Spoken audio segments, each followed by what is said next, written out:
Hi, this is Andra and Alina again. Hi again. Um, And this is going to be a longer video. We're going to go through my mom's testimony. It's longer than mine because she's been here longer, and there's a lot to go through. If you have any questions, please leave a comment. Sorry. And here's our dog checks. If I have any questions, I'll put them here or just say them out loud. yeah, we've already done this once, and so this will be the second time for us. This part of it, so it's a little stressful because I'm having to go through it again. But it was because we tried to do it on a we tried tablet. recording it on the tablet and it wouldn't work. So if you could give us tips, or if anyone feels led to give us tips or help us with this technology, this channel, with we'd be grateful. We'd be grateful without having to pay you, but I almost said in your son Jesus Christ's name. Anyway, so I'm gonna start my my part of the testimony. Because it begins there. As I said, during the first one, my testimony has for my personal testimony. There's like 5 or 6 different maybe 7 different stages. So I'm going to try to get through the first stage, but in order to do that, I have to go back through my parents and my grandparents and their parents and so it would be my great grandparents. And these are things that I know about only because I talked with my dad.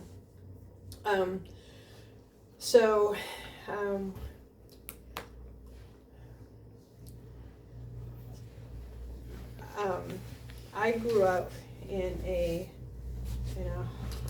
home that was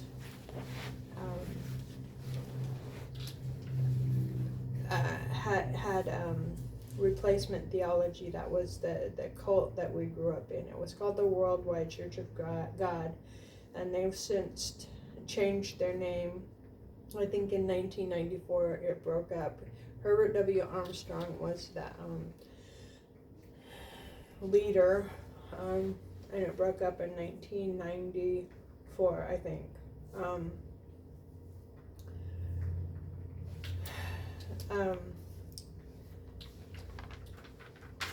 My dad was not a very nice man at all. Even though he went to this cult, and he was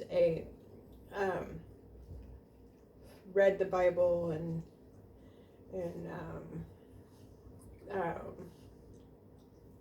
portrayed himself as a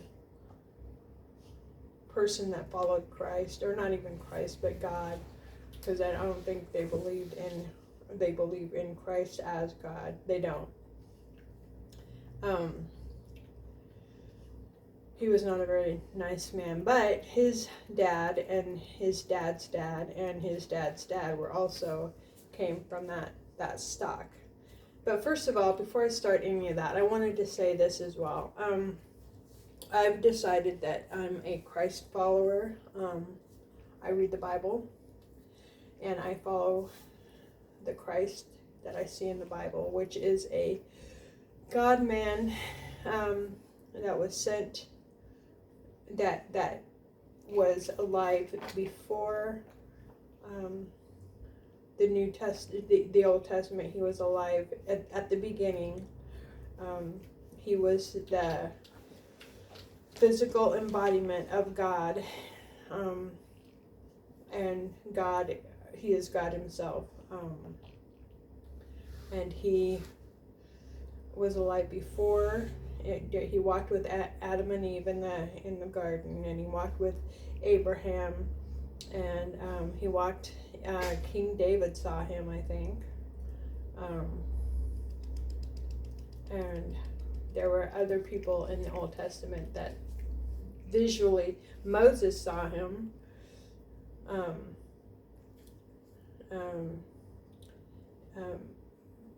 So the physical representation of God in human form was alive in the Old Testament, just like, and then he was born through Mary, and he died and rose again. The reason I follow Christ is because he's made it abundantly clear that we are his created. He's given us the Bible as as for the roadmap to this life. And one person, I can't remember his name. I can't remember his name, but he's one of the prophecy people that Alina and I have watched a few times, and he likened Jesus to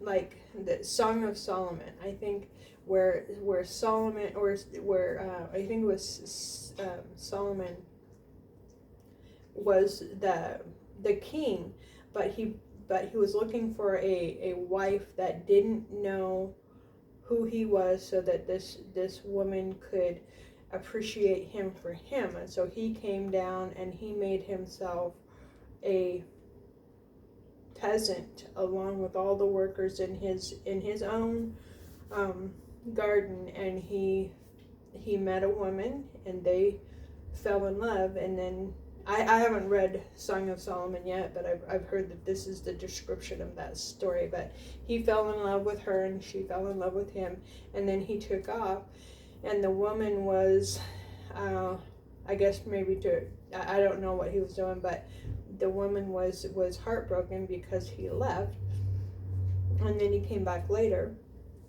in all of his king stuff, and that the point is he wanted her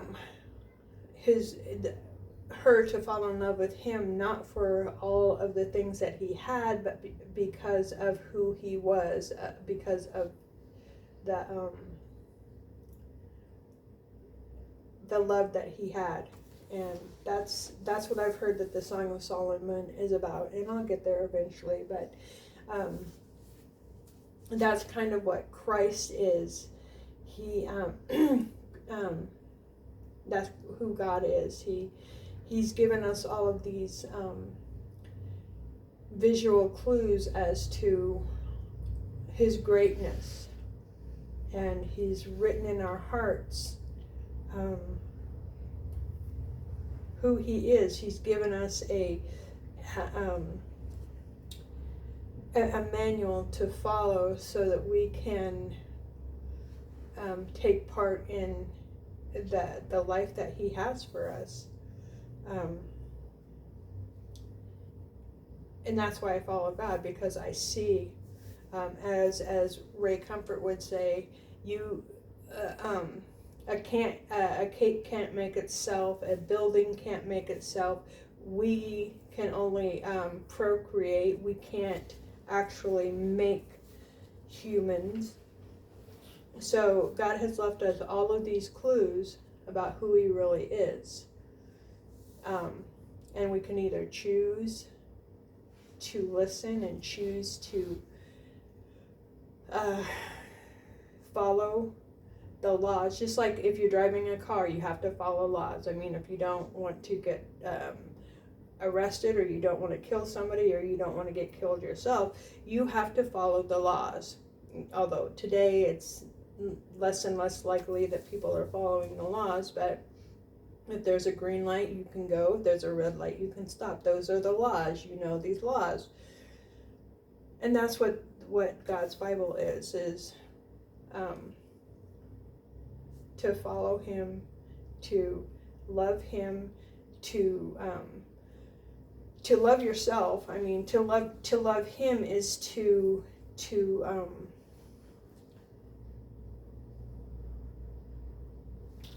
protect yourself, to be physically and emotionally well. and because you are actually his creation, and he wants you to be healthy. So yeah, I just wanted to say that before I started. So I'm gonna go back to my childhood and stuff. Yeah. Sorry, I just wanted to put that out there in the front. We'll explain that throughout the whole channel. Yeah. But so my great grandfather was horrible. My great grandfather ran away from my great grandfather and went to a Jewish enclave in Texas. So I'm German and Irish. My grandmother was Irish. My grandfather was German. She had the red hair. He had the temper. My Irish grandmother was from what I understand from all of my from everything that I've heard about her, she was always trying to be protective of my grandfather. Okay, going back to my great grandfather. So he ran away, and he went to a Jewish enclave, and that's where they started being in this Jewish replacement idea. So it was called the Worldwide Church of God. I don't know. It was, I guess, maybe the Worldwide Church of God wasn't started back then, but it was a natural forward movement with them, because if they felt that they were the Jewish people in America, or the replacement of the Jewish people, that it would go hand in hand with a Worldwide Church of God, because that was literally what the Worldwide Church of God's ideology was. So my great grandfather was very physically abusive. I don't know if he was sexually abusive. I don't know if my great the siblings or anything like that.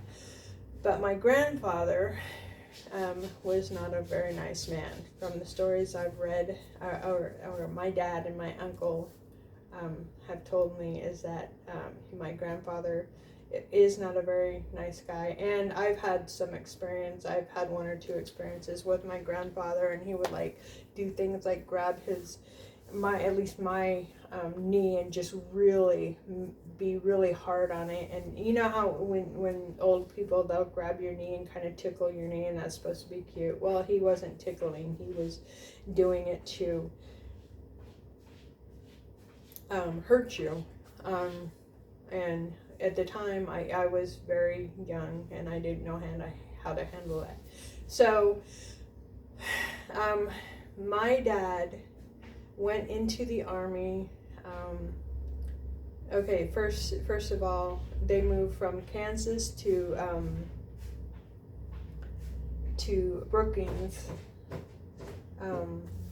Oregon. I think it was the Depression, like in the 30s or something like that. They moved out here. They were woodworkers and lumber people, and they lived on the land.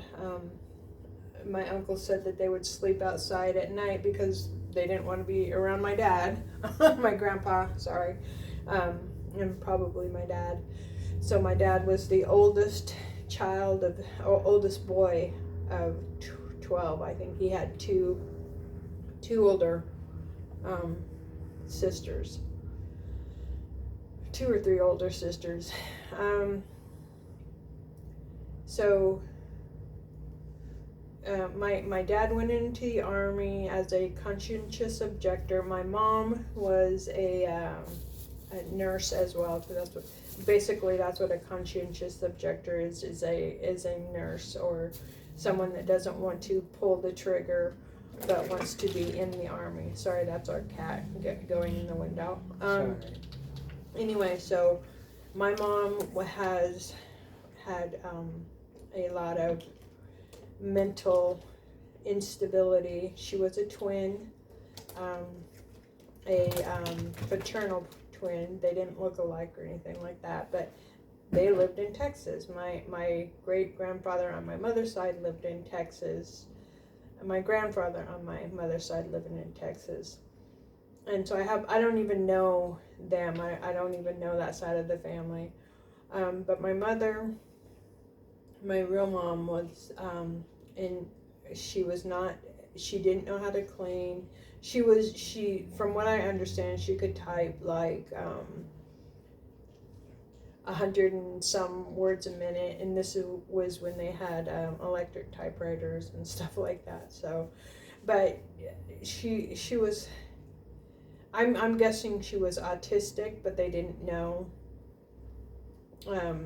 what that was, and so they didn't know how to help her. But she didn't clean very well. And so my oldest sister had to take care of us a lot of times when we were growing up.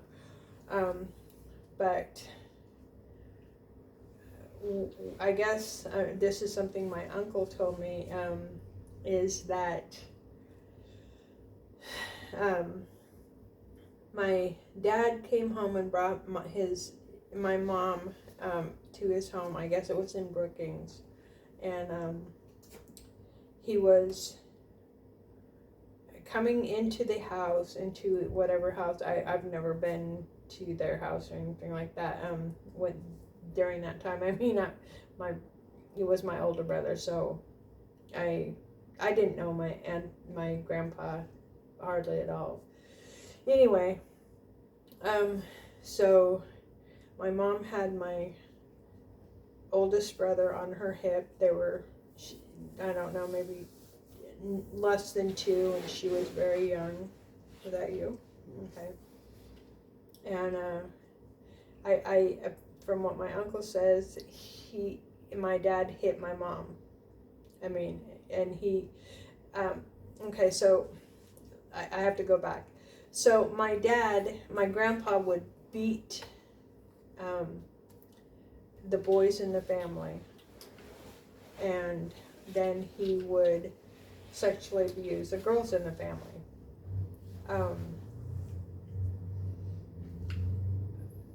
And so when my grandpa was unable to continue beating the family, this is what my uncle said, my dad took over. I don't know about the sexual abuse part. I would hope not, but that's it. So, okay, I'm going to tell this part of the story, and then I have something else to say. So this is what my dad did. He would wake, my grandpa would wake them up, the boys up in the middle of the night and just beat them. And so my dad took over that chore when my grandpa couldn't do it anymore. For whatever reason. And so when my uncle saw my dad hit my mom on the stoop, he was going to shoot my dad. He said he was about 14 at the time, so that would have made my dad about 21. And I'm guessing my brother was maybe 1.5. But he said the thing that stopped him from shooting my dad was that it would have been through a plate glass window, so it might not have hit him, number one, and number two, it might have hit my brother. So, and that would be a hard thing to do. But my dad continued to do those things to us, and I'm sure to his brothers and stuff. So what I wanted to come back and say is that demons run through the families. If they get if they find like a family that is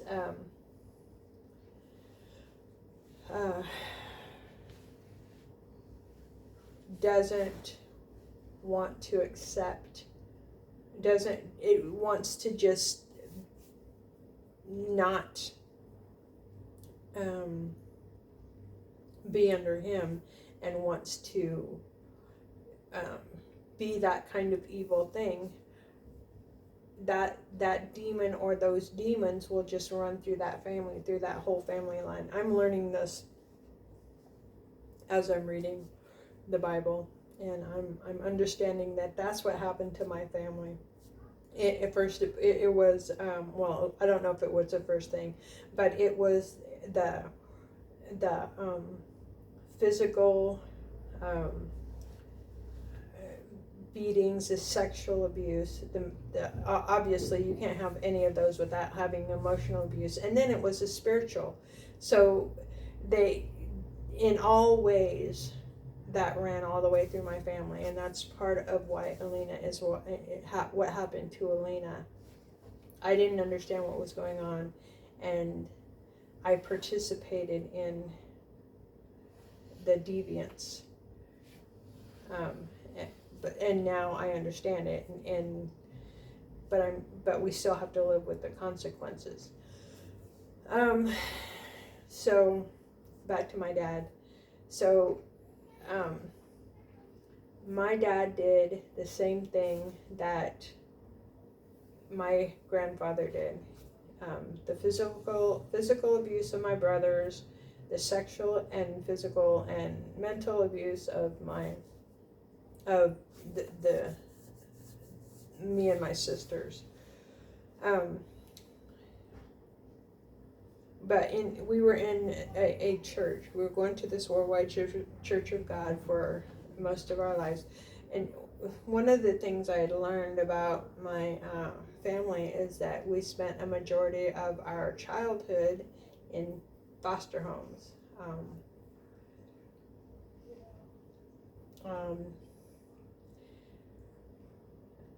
My older brothers and sisters spent more time, obviously, than I did. We had a younger brother that I wasn't even aware of until I was about probably 10, probably more like 12 or something like that. I wasn't aware that I had a younger brother that had gone. My dad and my mom had gotten divorced. And we spent a lot of time in foster homes because of the things my dad did. And in this church, they didn't feel that it was necessary to let the authorities know what was going on. And so they didn't really do anything about it. I don't know who it was really that got a hold of the foster system. I don't know. Anyway, we spent a majority of our time in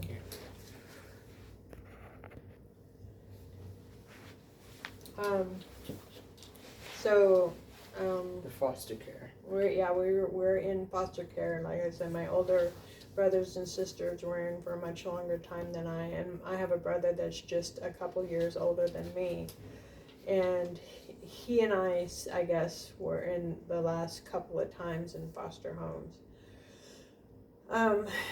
But see, so I'm trying to remember. I actually wrote a memoir-ish kind of thing about all of this, and it took me like 4 months to write it, because in that time I was writing it and I was seeing where God was in every situation, and how He was protecting me through every situation. So this takes a lot out of me, but so it's a very condensed part of it. So anyway, I do have one memory of my mother, because I didn't even know who my mother was. I mean, she left when I was 2 years old, so I didn't really even know who she was. But but from what I understand, my dad and my mom got divorced because my mom was having carnal knowledge, breastfeeding as kids, when he was the one that was sexually abusing us. So, I mean, just the conundrum of that is really disgusting. So, so the memory that I had of my mother was that we were in a car and she had glass in her eyes. And when I told one of my sisters about it, she told me that makes sense because one day her and I were with my mom and she was driving down the road, and my mother purposely drove into a river and glass broke and everything. Obviously. But nothing got in her eye. I don't know. I'm just, I was a baby, and I'm guessing that they didn't have car seats and all that kind of stuff, so it was bad. But again, I don't even know if this is actual reality or not, but it feels like it is. So obviously we got saved, but anyway, so I've always had this idea of my mother having glass in her eyes. And I didn't even know what my mom looked like. So it was a very weird,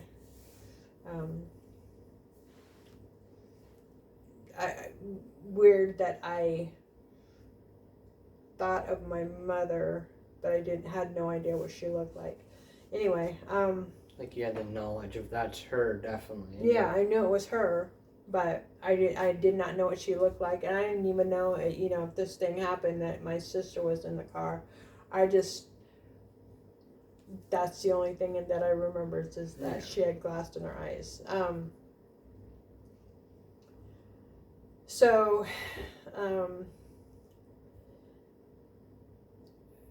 Okay, so my dad had an accident, and this is another thing that I wasn't aware of until he told me much later in life.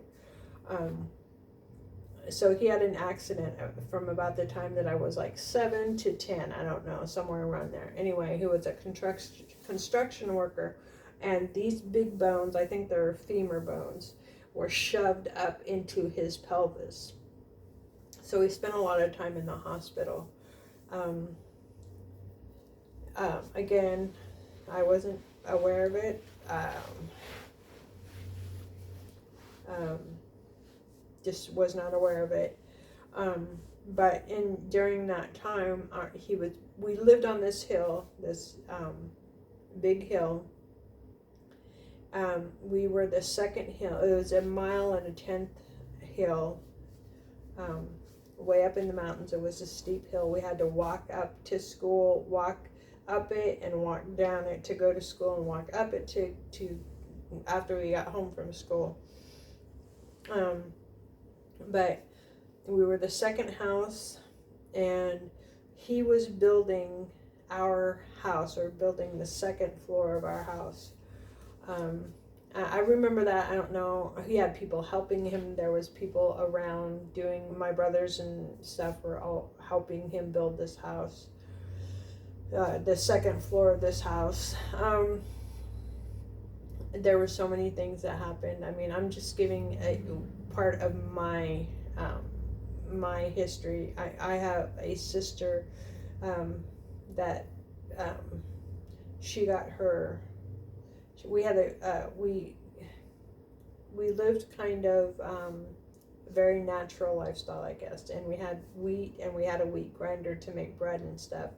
And my sister, for some reason, got the tips of her fingers cut off, and so she's got because she put her hand in the grinder, and I think she was like 12 when that happened. And then another time, my dad was cutting limbs with a chainsaw and told my sister to hold the limbs, I mean just a big huge pile of limbs, and he took the chainsaw and went down the limbs, and they were bucking and stuff, and it bucked the chainsaw and cut her arm. My dad, it doesn't seem that was not unintentional, because he'd grown up around the woods. My grandpa was a logger. My dad was a logger. So for him to put her in a position where she was going to be cut, with, where that he knew that the limbs were not stable, and to make her hold that, it just doesn't seem like it was. He kind of was not caring. Anyway, so he married, my dad married my stepmom. She was an American Indian woman, not the kind of woman that, had the long black hair and, the nice, nice looking and all that. No, she was a very smart and a very smart woman. She was an awesome cook. But she couldn't have been that smart to marry my dad. But she brought in her daughter and two sons. So in addition to my dad doing all this, also my stepbrother, and at least one of my stepbrothers, was sexually abusing me. And when I was 7, I remember he literally had sex with me, and then my dad made him gathered all the kids around and made him tell everyone what he did. I mean, I was 7 years old. I didn't know that it was bad. I guess it was normal to me. But this is something that happened a couple of times.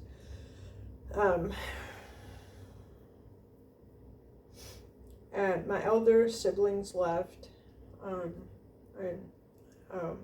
because they were like 10 and 12 and years older than me. So they were, by the time I was 7 to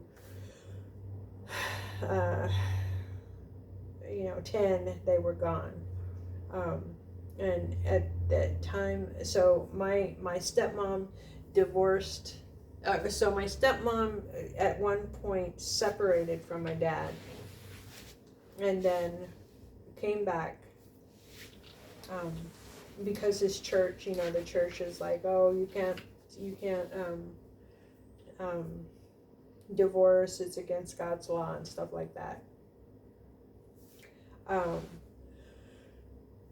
So she came back and they started living together again.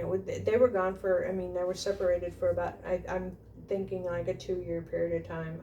All of my timelines could be off.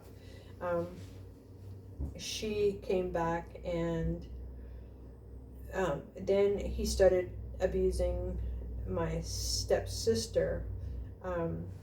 And my stepmom, when my stepsister had a dream and told my stepmom, and she just took all of her kids and left.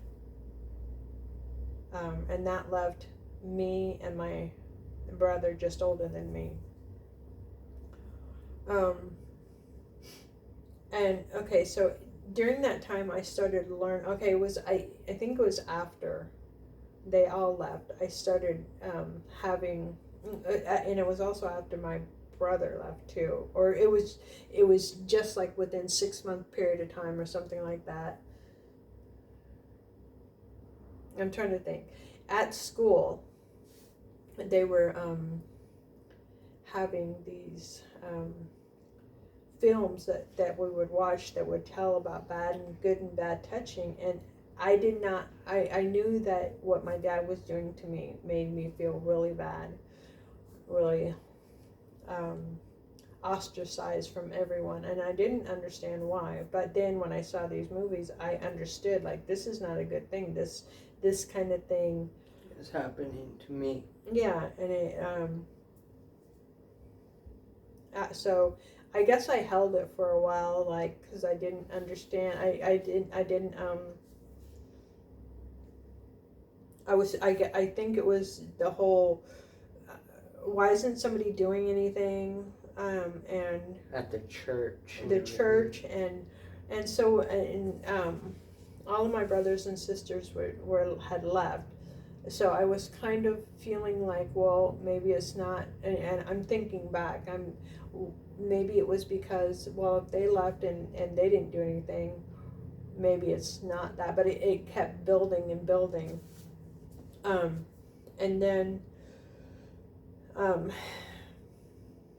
so like 2 weeks after my stepmom left, about that long, maybe it was a little bit longer, the brother that's just older than me also left, and he left because my dad was starting to be very abusive, beat him, and I didn't understand what was happening until he told me later that or somebody told me later. One of my brothers and sisters told me later that my dad my brother was taking a shower, and my dad had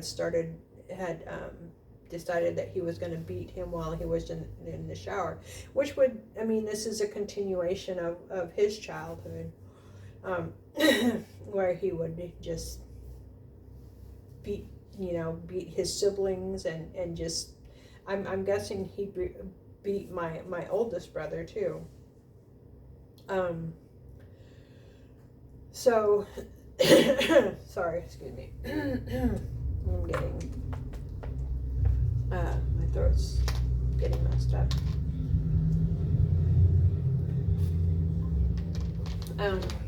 Anyway, you want some? No, do you want me to hold it? No, I'll put it right here. So my oldest brother decided to leave then. He's like, I'm not going to allow his thoughts were, I'm not going to allow my dad to keep beating me like this. So I wasn't really aware of what was going on, but I knew that he was going to leave. I just felt it. Because he had borrowed something from a friend of his at school, and then he had asked me to return it to the friend's sister. I don't remember exactly what it was, but so within a few days, a week or so, he was gone. He ran away. So he was like 15 or 16 at the time, and I'm 2 years younger than him, so I was 13 or 14. Anyway, so I'm still living at home with my dad, and I was living at home with him for a good 6 months, and it was awful. I mean, he didn't beat me, but he did everything else.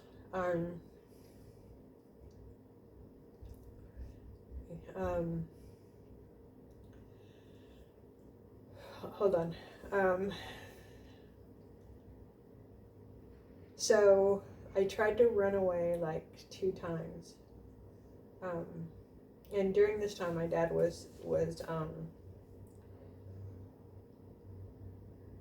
excommunicated from the church because they knew what he was doing, and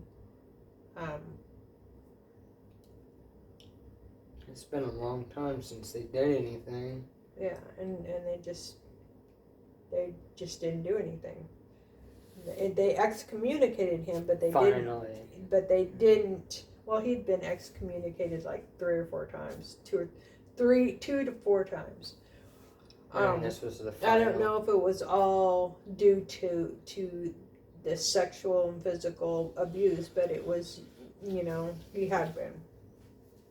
But they didn't go and do what they were supposed to do and get us out of that situation. I mean, but we had already been in foster homes many times, so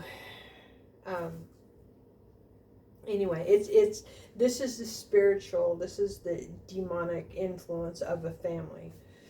So God, and the other thing is God put me in these situations for me to understand, for me to learn things. And these other people into their situations to test them.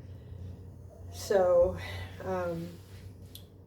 I tried to run away like 3 times, two or 3 times. Anyway, so the first time was I told one of that Mr. Hesse I think I was in like 5th or 6th grade, 6th or 7th grade. Within that period of time, I told Mr. Hesse, he was a English teacher or something along those lines, and he gave me a ride home, and he gave me a quarter to call, because that's what it was, a quarter to call somebody,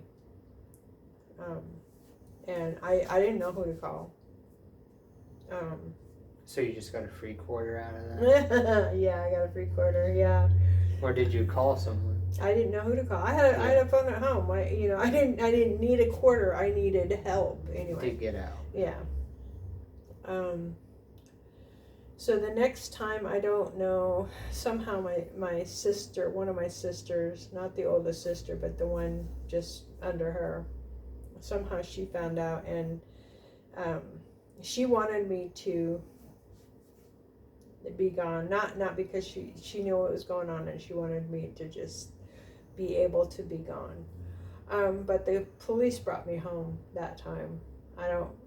They picked me up somewhere. I was like, we lived like way out in the middle of, we're not in the south, but in the middle of the boondocks, way up in the mountains, where my dad isolated us for a very specific purpose. He would have said because, he wanted to be away from the world and all that kind of stuff, but it also gave him extreme control over us. So, how many minutes are we at? I can't see. 42 minutes. Okay. So anyway, so at some point, my dad, he was excommunicated at this point, and he had allowed me to go roller skating at a place called Skate World, and I met a kid there, and we would go skating, and he became my boyfriend, and he had come up, so it's about 50 miles from where he lived to where I lived. Because like I said, we were way out in the middle of nowhere, and in order to go to church, we had to travel a good hour and 15 minutes to get to church, and this boy lived within that area, and so I asked him to come pick me up. I don't know. I think I told him the situation. I told him that I wanted, that I needed to leave, that I was running away. So either my oldest sister called me, or I called her. And I think she called me, because I don't think I would have told her, or called her intentionally. But she tells me that I told her that I was running away.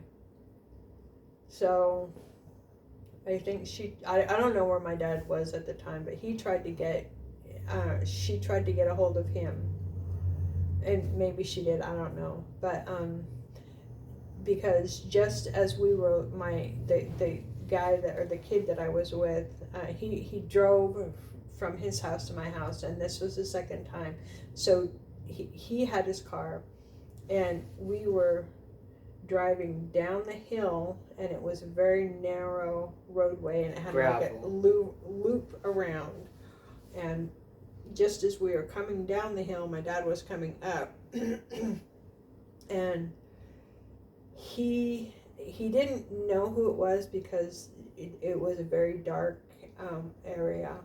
But as soon as he got home, he knew who it was. Anyway, so this kid, my boyfriend, took me to his house. His parents wouldn't let me into the house. I could go into the basement, but I couldn't go into the house because they knew the situation. They knew that I was a runaway. So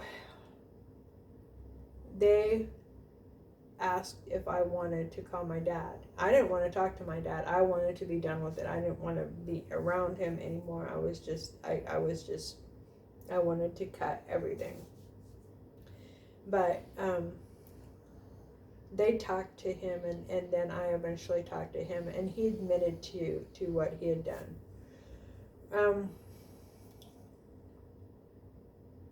My dad was put in jail for a year for that. From what I understand, he would write one of my sisters, and this is how my dad was at the time. He would write my sister, and he would send nail clippings to her of him.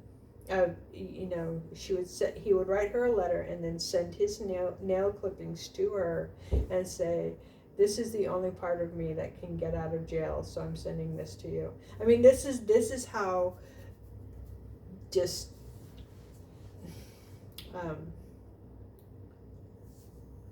I don't know, manipulative my dad was.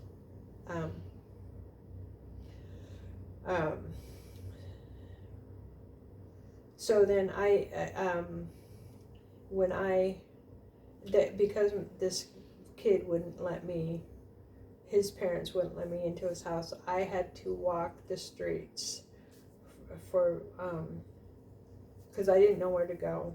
They didn't want anything to do with my situation, but they wouldn't let me into the house, and so wow, this is in my mind. I'm remembering some of these things. Hopefully, it won't be that long. But so I'm walking around the streets of this town.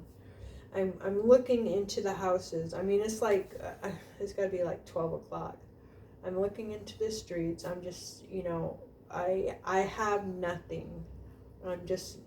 I barely have a coat.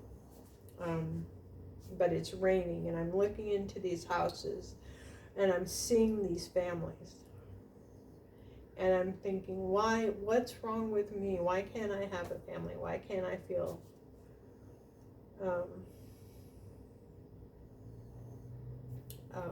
why can't I be loved like that? So it was painful. I walked around the streets, and I got scared. I was like, if I don't keep walking, the police are going to come and they're going to pick me up. So I have to walk on the streets. I can't walk down the boulevards. I have to walk in the neighborhoods because the police are going to pick me up or something. This is what I was thinking when I was like 14 or how old I was. I mean, eventually I came to a diner, a 24-hour diner. There was a guy there, and I didn't have any money. I had nothing. I went into this diner because I was very cold. It was raining, and I don't think I told him the story, but he knew. He asked me if he could buy me food and stuff, and the waitress took me to her house and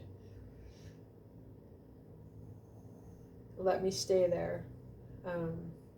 And I took some cigarettes from her thing, and I didn't know how to smoke. I was, how you do that pretend like you're dragging. I mean, when I had lived in the house, there was one girl that lived with my dad. When I had lived on the road with my dad, there was one girl that had lived there also on another road, on another in another house, obviously. but I would go to her house and she smoked, or at least she pretended to smoke, and we would pretend to smoke. This was when I was like, I don't know, 13 or 14. I mean, so that was another part that just went along. That she is the one that I learned about gay. Her uncle was gay, and she had pictures of him. I mean, we're talking what, the 70s? No, it was the 80s. But pictures of him that were just like, and so it wasn't. There's another, satanic way that Satan just worked his way into that thing, just trying to push me along that path. One thing I need to say is that I also felt, as much as I felt this satanic involvement, I also felt that God was there protecting me in every situation. Well, I know that he was, but I mean, I can look back and I can see where God was involved in every step of the way. He was allowing me to go through these circumstances,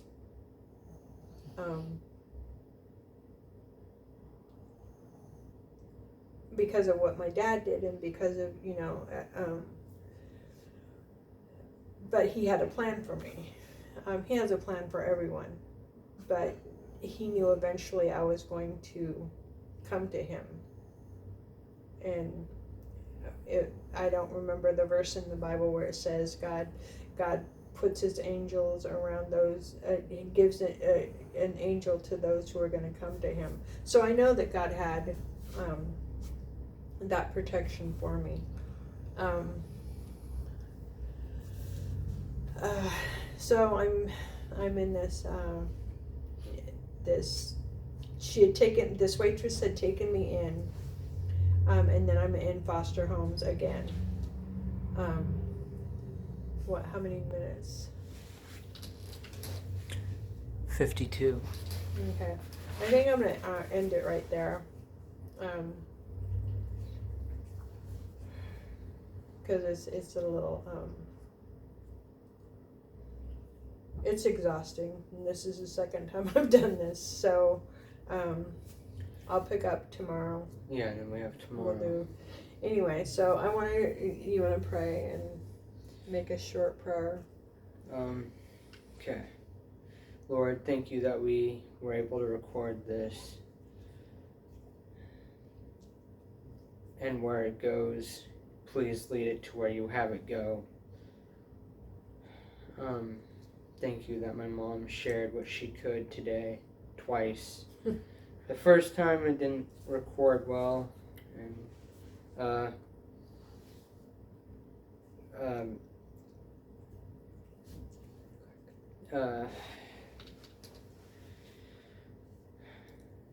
please guide us for tomorrow and the rest of our night. And let this be used for your glory. Yes.